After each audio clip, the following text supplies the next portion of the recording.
Ooga booga, my fellow bearers. Welcome back to another episode of the Berachain Ecosystem Spotlight series. Today we have a Origami with me. I have Lux and Pengu. Hey guys, how are you doing? Great. How are you doing, Moose? And nice to meet everyone. Diam, diam. Happy to have you guys on, and let's dive into what origami is. So, would you guys kick it off introducing what origami does?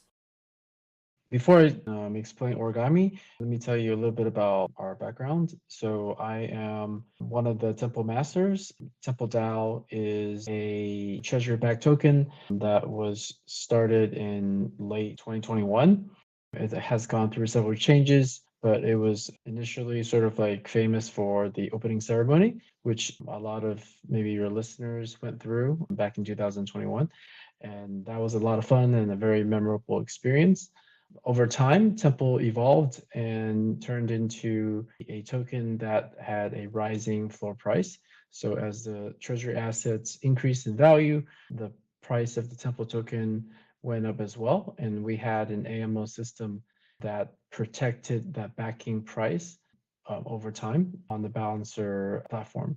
So given that Temple was and is a treasury-backed token, we were always sort of on the lookout for new yield farms, new opportunities, and we came to the realization that moving from one yield farm to the next every few weeks or a few months was not really a sustainable way for a DAO treasury to manage its yields allocations.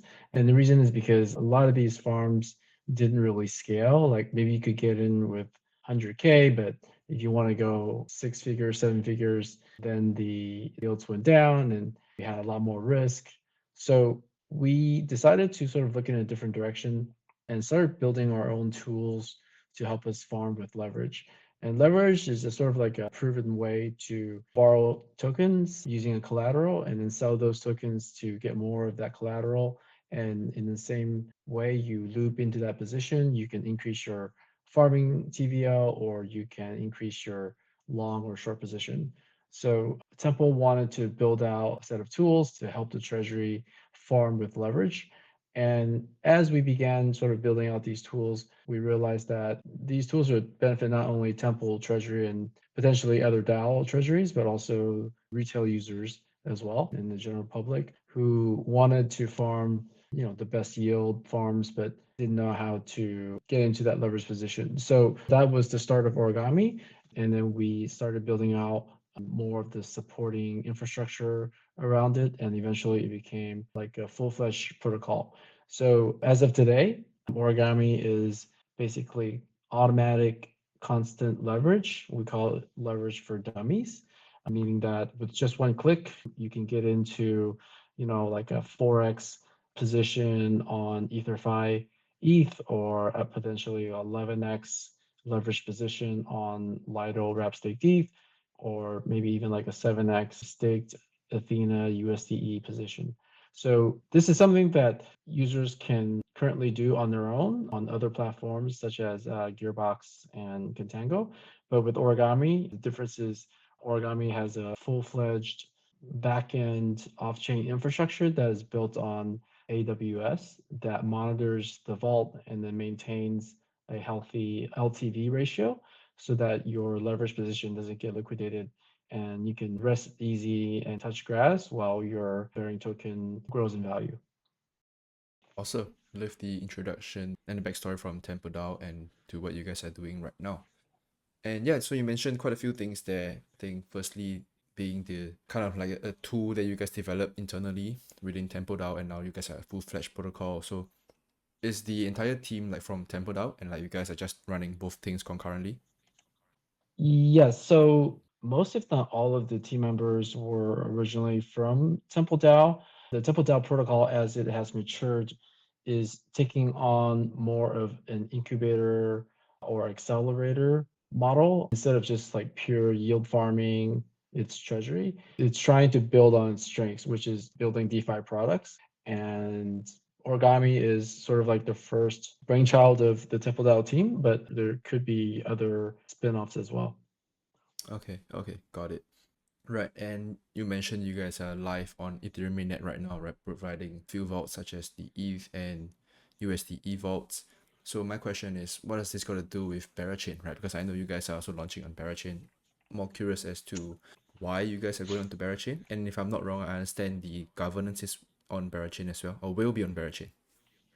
That's a great question. So, getting back to why Origami launched on mainnet first, there's a couple of reasons. One is that, well, I mean, the first reason is that Berachain is not live yet, but also, Temple DAO is on mainnet, so we wanted to allocate that TVL, and it made sense for us to have some vaults on mainnet first, so that we could farm and let other people farm as well.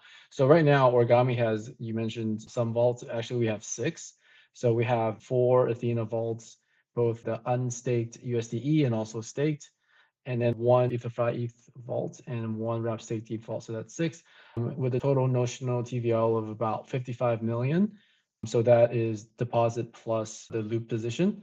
And another reason why we started on mainnet first is that we wanted to bring TVL to Berachain. So when we started the season 1 for Ori, which is like our point system, we started that like a few weeks ago. And when we announced that, we said that the end of season 1 would be in September or at the launch of Berachain. So by doing so, our strategy was to basically have users bring their TVL and also claim their rewards on Berachain. So these are obviously mainnet users, right, that have deposits in Origami on mainnet, and then they're going to go to Berachain to claim their rewards. So we felt like that was a really nice way to introduce users to Berachain and also to get a lot of migration and TVL transfer from one chain to the other. I see, I see. Okay, got it. And would you like to run us through how the vaults work, or how does the strategy works? Sure. So origami in some ways is very simple. It's basically, when you enter a loop position, what you're really doing is creating an under collateralized position, meaning that, you deposit, say, 1 wrap staked ETH, and then you borrow some wrapped ETH, and you sell that into wrap staked ETH again, and then you borrow more wrapped ETH, right? So if you keep doing that, eventually what you would do is end up with a potentially like a 11x position, meaning that you originally had 1 WST and you ended up with a total of 11. So that's your total notional exposure. So what that means is you're going to get the yield on the 1 wrap stake ETH, and then on the other 10, you're going to get like the yield spread, right? Like if your yield is better than the borrow, then you're going to get some positive, like 0.5% or something, and then you multiply that by the 10, right? Plus your original sort of like spot yield, which is just like the 1x. So we do the same thing for all the vaults. We set the different leverage ratio depending on the stability of the asset and depending on like the borrow rate and other factors. But basically our first staked Athena vault, the SUSDE, what we do is we have 5x leverage position. So what that means is you basically deposit, say, 1 staked USDE and you ended up farming like 5, which means look at that in terms of like LTV. That's like 80% LTV, right? So you're backed by like 20% of your position. And we do the same thing across all the different assets, the underlying asset for each vault. Okay, and I'm looking at the docs right now, right? So for example, I'm looking at the USDE-A vault. So you guys have like outlined the specific Yeah, protocols that you guys are using, for example, Morpho here. So would this be like a correct. kind of fixed thing, or would the protocols that you guys are engaging with each strategy vary on its interest rates and what other Yeah, circumstances?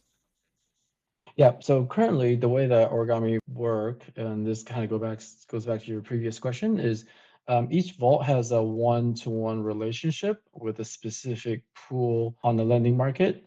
So the one that you were talking about, the staked USDE. So we have one vault that is borrowing from the SUSDE DAI 86% LTV pool. And then we have a second one, the Love SUSDEB, that is borrowing from the Morpho 91.5% pool for the same two assets. So the LTV ratio in that lending pool sort of determines our leverage in that pool. So obviously we can't have a leverage that is higher than the liquidation threshold. So we always have to stay below that and also add some safety margin, right? So if the pool allows for a very high LTV, then the vault that we tailor to that pool will also have a very high leverage ratio. But of course, that's for Morpho. For different asset pair, we might not go as high as we can just because maybe it's not as safe, right? So one of the things that we evaluate when we create a new vault is that we take a look at the LTV, obviously, but also the Oracle status, right? Like, is it hard coded one-to-one? Is it like on-chain exchange rate, or is it sort of like a spot market Oracle system where you might get liquidated on like a random wick or some random liquidation cascade, right? So for assets, just to give you like a recent example, like the Renzo ETH wrapper, which was easy ETH, right? Yeah. So it underwent like a brief depeg of depending on which Oracle you're looking at, but like 20%, right?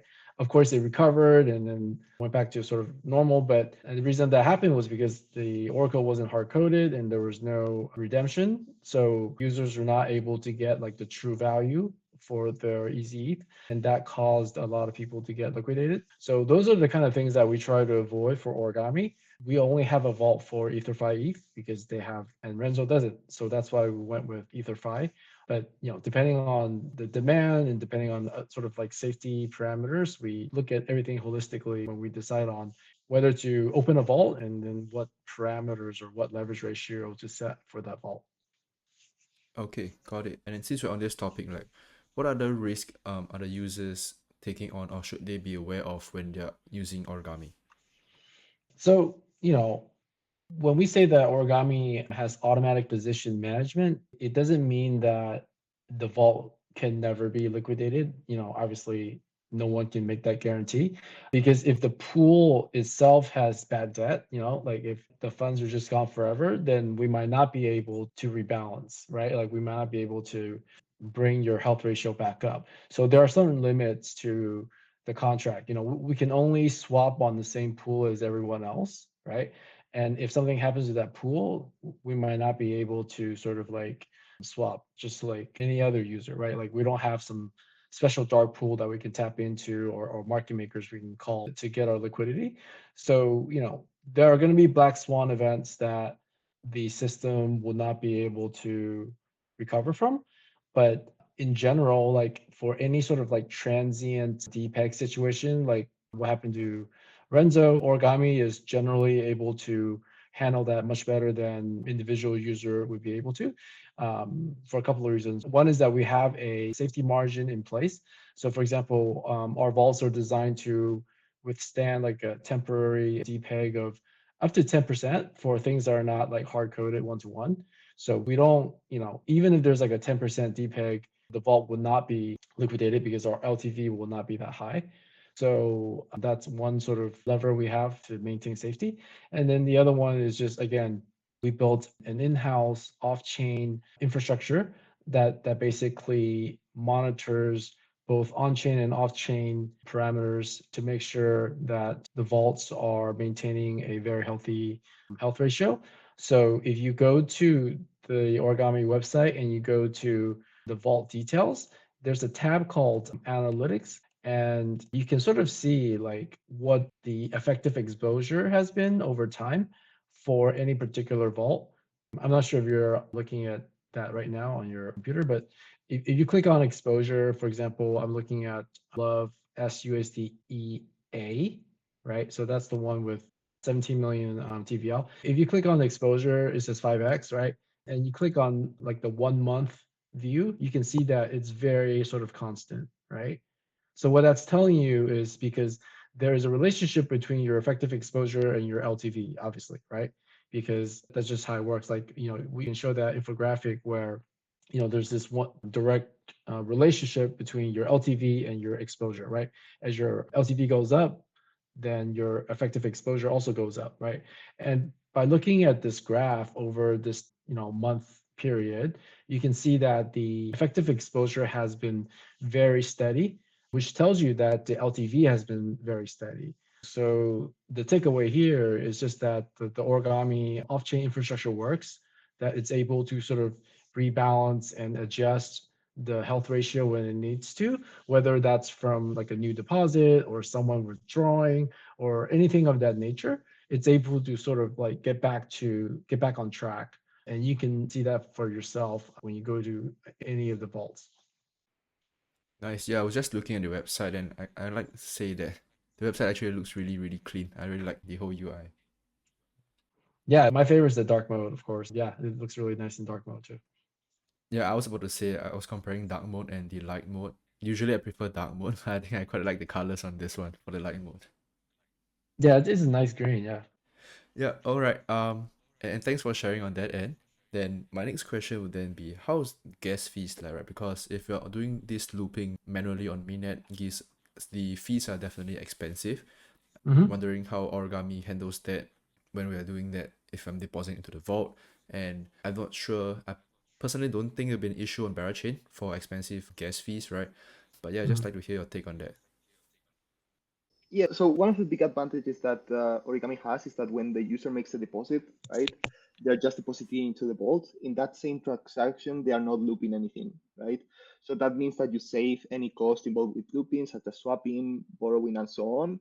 And it's purely the costs associated with like exchanging your underlying, right? For example, SUSDE for the love token. This is like love USDE. And I'm taking, for example, like a transaction from 2 days ago to give you an example, right? The gas used in that transaction was 271,000 units, right? Just to give you an idea, like when gas was at like 5 Gwei, that was roughly like $4 to deposit, right? So this makes it possible for users who have a small amounts to actually use Origami, right? Because even if you just have like $1,000, which typically on mainnet you wouldn't be able to use anything, much less do something like 5x or 11x loops, you can just deposit into Origami and use it, right? So like for smaller users, it's a no-brainer because like it gets to a point where again, like for those like 4 or 5 figure users, they on gas fees alone, right? They would be paying easily like 10 to 20 times more than any fees that they would pay to Origami itself, right? And then you get to the part about like large users, right? Like someone who, for example, like has more than 250K able to loop. The first thing is that if you don't have like special contract to do flash loans and do it in one sitting, it's kind of annoying, right? So that's the first thing, right? Like you would need to use an alternative UI, right? Like instead of using Morpho, you would need to use another UI that lets you do that, right? Or custom contracts. So you are implicitly like trusting those websites too, the same way that you would trust Origami. Secondly, is that even if you manage to like set the position like in one transaction, you're still paying for like the gas, right? Which can easily be like in the hundreds of dollars or thousands of dollars. So it really depends on like how long you will be in the pool. Also, if you are swapping yourself, you may not be paying deposit and exit fees like you do in Origami, but you still have to cover the cost of both buying and selling the underlying asset, right? The more leverage that you use on something, the more notional value of that you have to swap. Right? Like if you are looping $1 million of an asset 11x, right? It means that you have to buy 11 million worth of the underlying in order to loop. Right? Like for example, you borrow ETH, you swap it to STETH, and then you repeat that over 11x your principal. And the same thing goes for unwinding the position, right? And like some of them are not exactly perfectly pegged. Right? Like we see that, for example, like USDE can range between like 0.98 and 1.015, right? So you have like a 30 to 40 BPS range, which usually USDE typically trades in, which if you put it at like 7x leverage, it becomes like much more significant, right? Like you're starting to talk about like a 2 to 4% like total cost, right? Depending on like the timing of your entry and exit. If you use SUSDE, it has gone from anywhere between trading at a premium of like 30 basis points relative to the underlying USDE, right? And trading at a discount of like 1%, right? And the reason for that is because in the case of SUSDE, if you want to get back to USDE, you have to go through a 7 day unstaking window process. During those 7 days, you don't get any sats and you don't get any yield, which means that you have to factor in the opportunity cost of the 7 days. Right? Like that's why typically like some of these assets like trade at a discount on the secondary market, right? So basically, to sum up, you have the fee situation, you have the execution portion, both setting up the transaction, unwinding it, and also maintaining it, right? And then you have everything in between for parameters, right? Like let's say that you set the slippage parameter incorrectly, or you are taking on too much leverage, or let's say that someone borrows overnight, right? Like let's say that you are at the border of the max LTV. Maybe the max LTV on the Morpho pool is 86%, and you are at 85 or 85.5. Right? You go to sleep, someone borrows, maxes the pool at 100% utilization ratio, like we have seen before, and the pool borrow APY like pushes to triple digits, right? And you wake up liquidated. Like there's a lot of things that can go wrong that you as a user like might not realize until you actually do it yourself, right? And this is like the same reason why we use Origami for ourselves, right? So our thinking is that when you account for like all of these things, the value proposition relative to fees and relative to everything, like just makes it much easier, right? Like at all levels, both in terms of fees, in terms of UX, and in terms of overall safety. Yeah, I want to address the point that Pengu made about fees. So there's been a lot of sort of, I would say, maybe not FUD, but misinformation or misunderstanding about origami fees. So like Pengu was saying, I think people are not used to thinking about swap fees when it's a leverage position, right? Because again, leverage is a difficult and tedious process, and most people don't actually do it, and they don't know how much it costs. But if you're paying like the swap fee on 7 times or 11 times your actual deposit, that really adds up, right? Like even if you're talking about like a 0.1% fee or 0.3% fee, right? Like you multiply that by 7 or 10, it's a large number, right? So for origami vaults, we charge some vaults have a minimum deposit fee of 1%, which seems pretty reasonable. And some vaults all the vaults actually have a minimum exit fee. And the one with the highest minimum exit fee is the SUSDE vault, and that's at 3%. And the reason for that is the reason that Bingo just explained, right? Which is that staked USDE trades at a discount to DAI due to that 7-day cooldown, right? And so if you're trying to exit the 7x vault, that means we're going to have to unwind your position, right? Because you're only withdrawing like the one SUSDE, but we have to unwind 6, right? So if we don't charge the user that fee, then everyone else who's still in the vault will end up paying that fee, right? Because they're going to be diluted out because they're going to get back less reserve asset than they otherwise would have. So, and just to add another detail to that, which is the deposit fee and the exit fee do not go to Origami protocol. Like we don't take any cut of that money. That stays in the vault for all the current vault users, right? Like it doesn't go to any protocol wallet. And the fee that Origami does collect is a variable fee of up to about 10% for the highest yielding vaults and as low as 2% for the wrap stake default. And this fee is basically based on the expected yield in the vault. Like if the yield in the vault is like 100% or 60% or something, a 10% fee is pretty reasonable, right? Whereas if the expected yield in the vault is maybe like 18%, such as what we see for the wrap stake default, then we charge a lower fee of 2%. So we are basically trying to keep it so that we're taking less than 15 to 10% of the expected yield for that vault so that the users can sort of maximize their gains. And we don't take any other fees for the protocol. So that's really important. Where some of the other products, they have fees here, there, everywhere, and we add it all up. Actually, it's a lot. But if you're only focusing on that one fee, you're like, oh, that's so high. We don't have any hidden costs. So that 10% fee is just like all encompassing. We don't take any points. We don't take any, we don't redirect some of the rewards to our own wallet. Like it's that 10% is all encompassing. Okay, got it. I think that's pretty clear cut. You guys really explained it really, really clearly. I don't have any more questions on my end. And I like how you clearly stated out that you guys are not taking the deposit and exit fees, merely charging the fees on the yield, and depending on how much that is, it's a variable amount, right? So I like the transparency right there. All right, my next question would then be, I'm curious to what Berachain integrations you guys have planned or will come up with. Are we able to talk a bit on that end? Pengu, you want to take that one?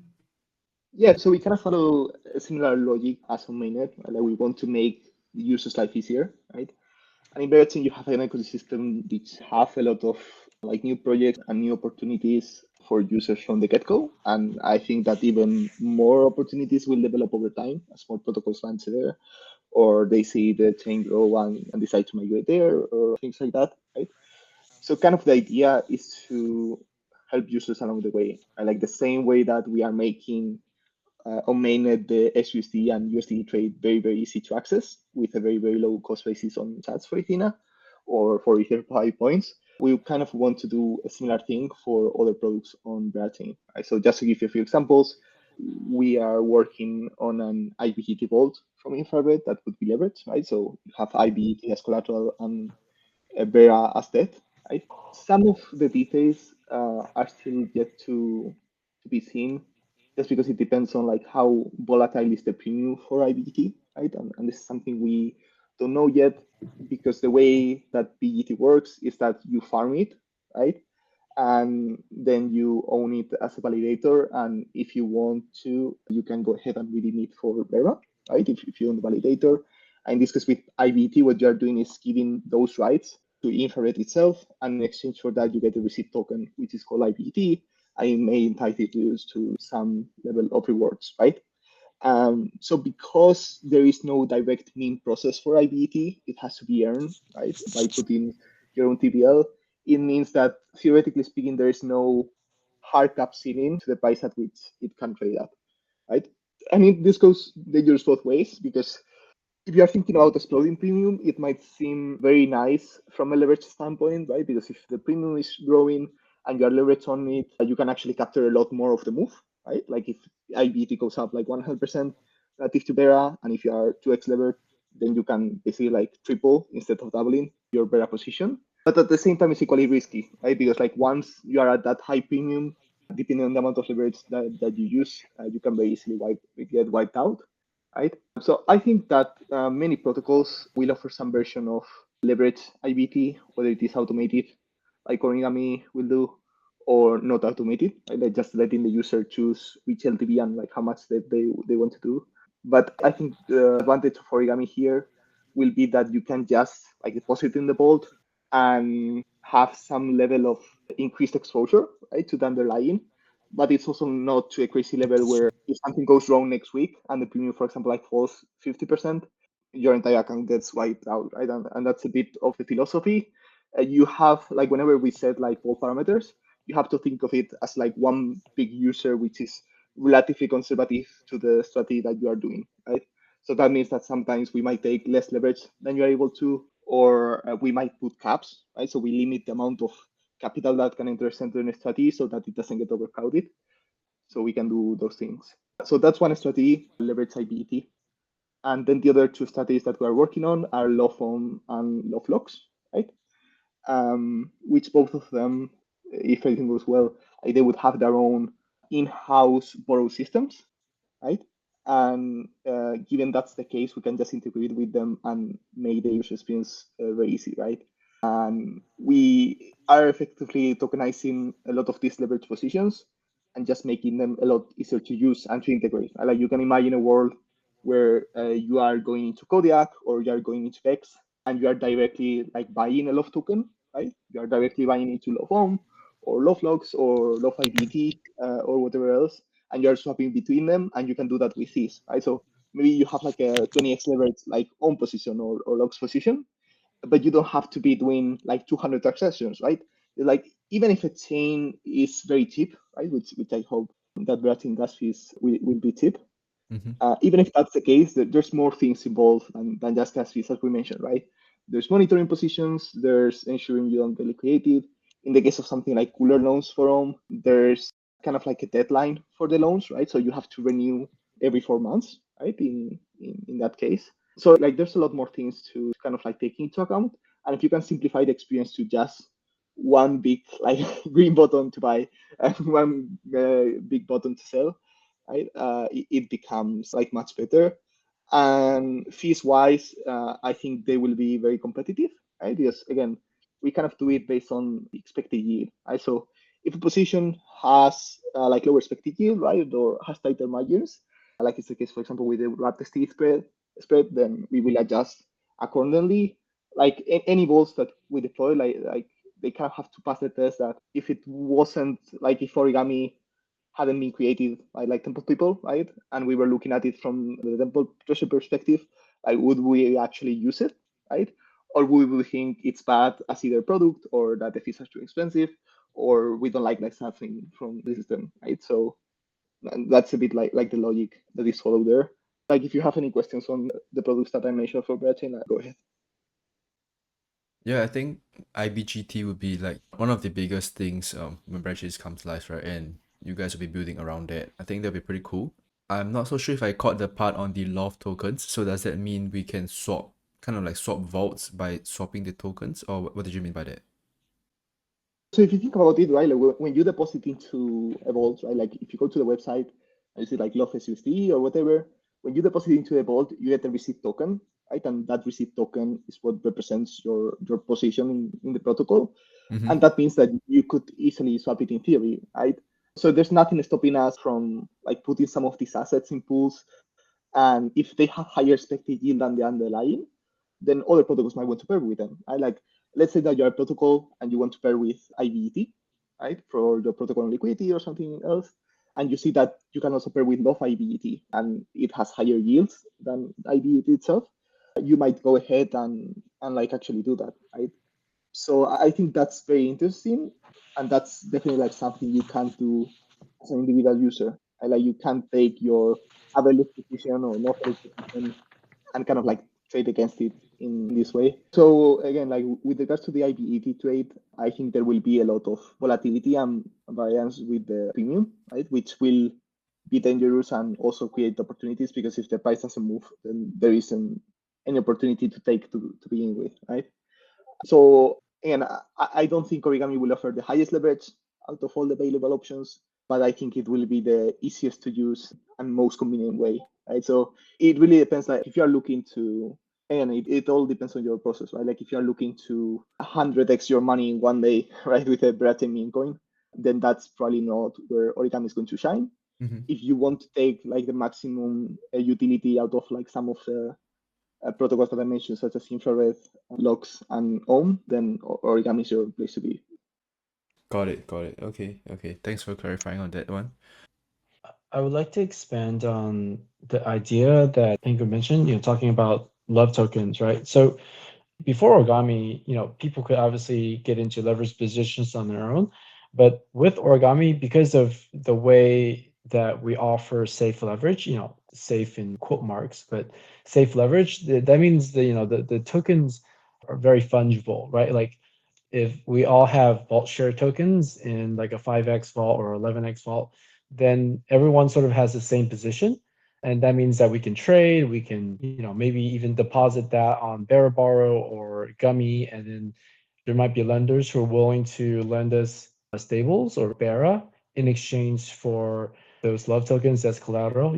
If prices move against us, then they can pick up like cheap leverage positions at a discount. But in the meantime, you can take your love token and get even more leverage on top of your 5x or 10x leverage position. So we think that's really exciting. Now, obviously, Origami itself wouldn't necessarily like offer like a 20x or 30x effective exposure for everyone because we're like Bingo said, we're relatively conservative, but we are building those integrations with Gummy, with Beraborrow, so that you could deposit your love token and get even more leverage on top of what you already have. So we're happy to sort of like be that composable Lego for you to get as much leverage as you want. But for everybody else who is happy with their 5x leverage, they can stay with that and be safe and rest easy. Okay, yep, got it, got it. Right, and of course I see that you guys will be having the token depositing in the Ethereum vaults right now. Kind of earns you the Ori tokens, right? Or it's not Ori a token, points. it's points. Yeah, Yeah, oh points. sorry, Ori points. Yeah, so we'd like to find out more about the tokenomics and token utility of Origami. Are you guys open to share that right now? So the details are not, 100% final, and we've Mm-hmm. only shared it with a few kind of seed investors. So, but what we can say right now is that The token name will be Kami, and it's a governance token, and it will allow the holders to vote on things like, maybe a new vault and like changing the parameters in the vault, and also, raising the supply cap in particular vault. So basically all of the parameters that the team currently manages, I think those will become decentralized as we proceed. And as a protocol, Origami will generate a lot of fees. So as you mentioned earlier, there's like a 10% fee for most of the high yielding vaults and lower fees for the lower yielding vaults. And then that money is like real cash flow that is accruing even now, right? Like I think we could probably mention that, Origami has already collected over six figures in fees since launch. And we can't touch the money right now because the DAO isn't set up yet, and we're not sure what we should do with it. But the bottom line is Origami is not one of those protocols that never make any money. Origami will have cash flow, it will have a treasury, and the token holders will have control over the parameters and also control of the treasury as well. Okay, got it. Right, my next question would then be, what else are we expecting from Origami in the next few months, and what's the end goal for Origami? Yeah, so over the next few months, we're going to be heavily focused on integrations. So we're obviously integrated with Morpho and Spark. We want to be integrated with the money markets on Berachain as well. And we're also looking at adding like an integration to the Pendle PT market, and that would be really exciting. Basically, it would allow users to not have to deal with like the rollovers, and it would all be sort of like handled on their behalf automatically. And then the deposits would just go to like the best yielding opportunities on Pendle. And beyond sort of like leverage yield farming and auto compounding, Origami is also looking to add directional vaults as well. So, for example, a lot of users want to be short BTC and long ETH, right, with leverage. And Origami will be able to offer that and potentially other majors as well. So we're not just like a leverage farming protocol. We also want to be able to let people go long or short on certain things. And just looking, Origami is a multi-chain, cross-chain protocol. We're any EVM chain where there's like this demand for yields and demand for leverage, and then there's like a liquidity pool we can tap into. We will certainly look into adding a vault there.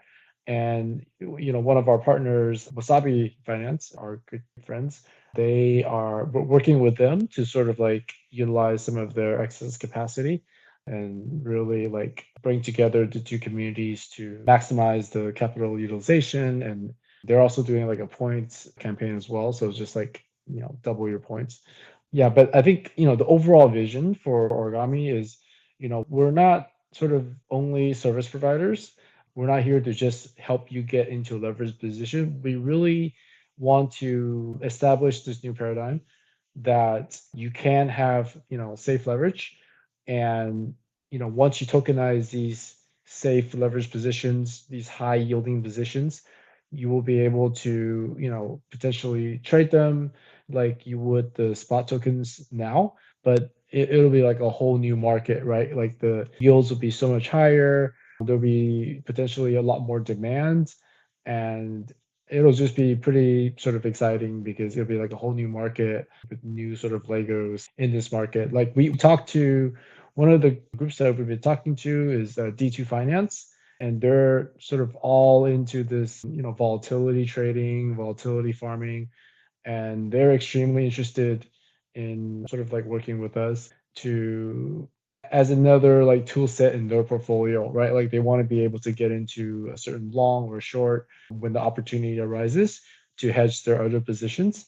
And they see Origami as a really critical piece that they need to really maximize their profit opportunities on Berachain and then potentially elsewhere as well. So we see, Origami as a critical like infrastructure piece for any chain or any ecosystem that doesn't have a lot of leverage or doesn't have leverage that is easy to access for most users.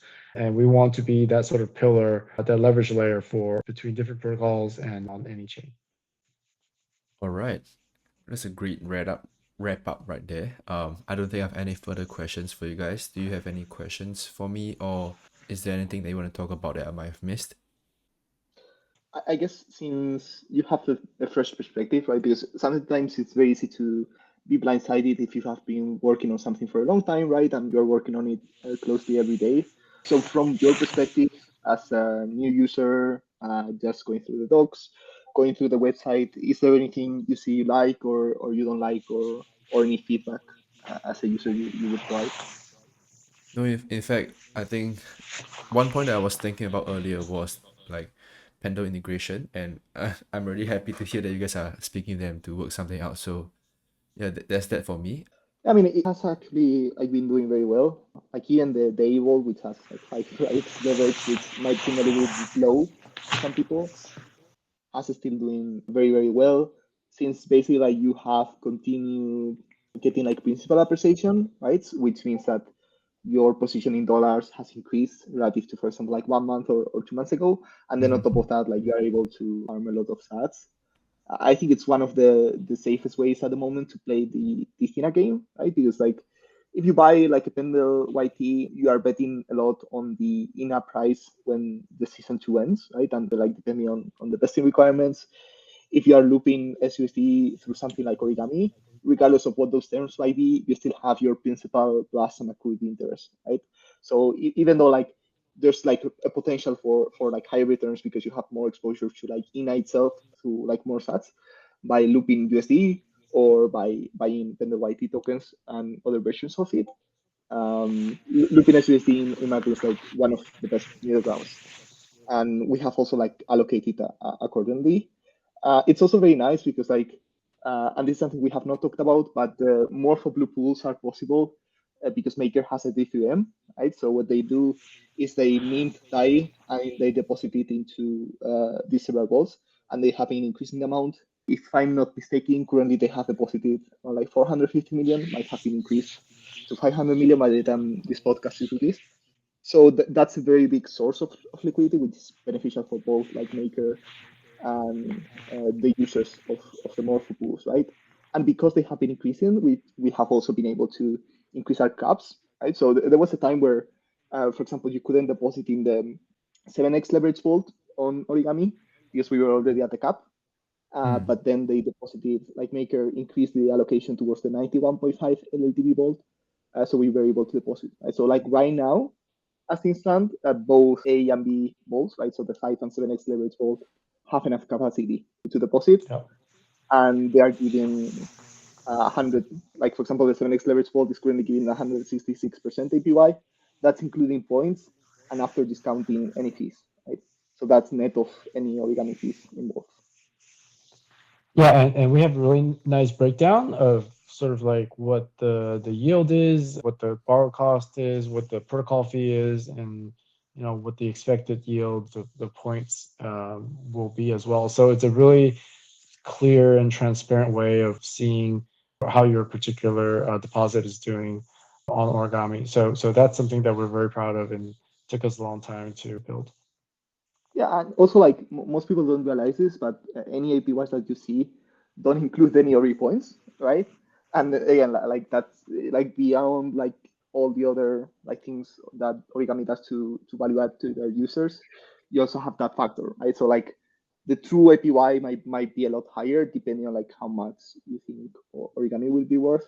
Mm-hmm. We can't really like specify that because we don't know ourselves like where it will trade out, but you can kind of do your own calculations and figure out from there.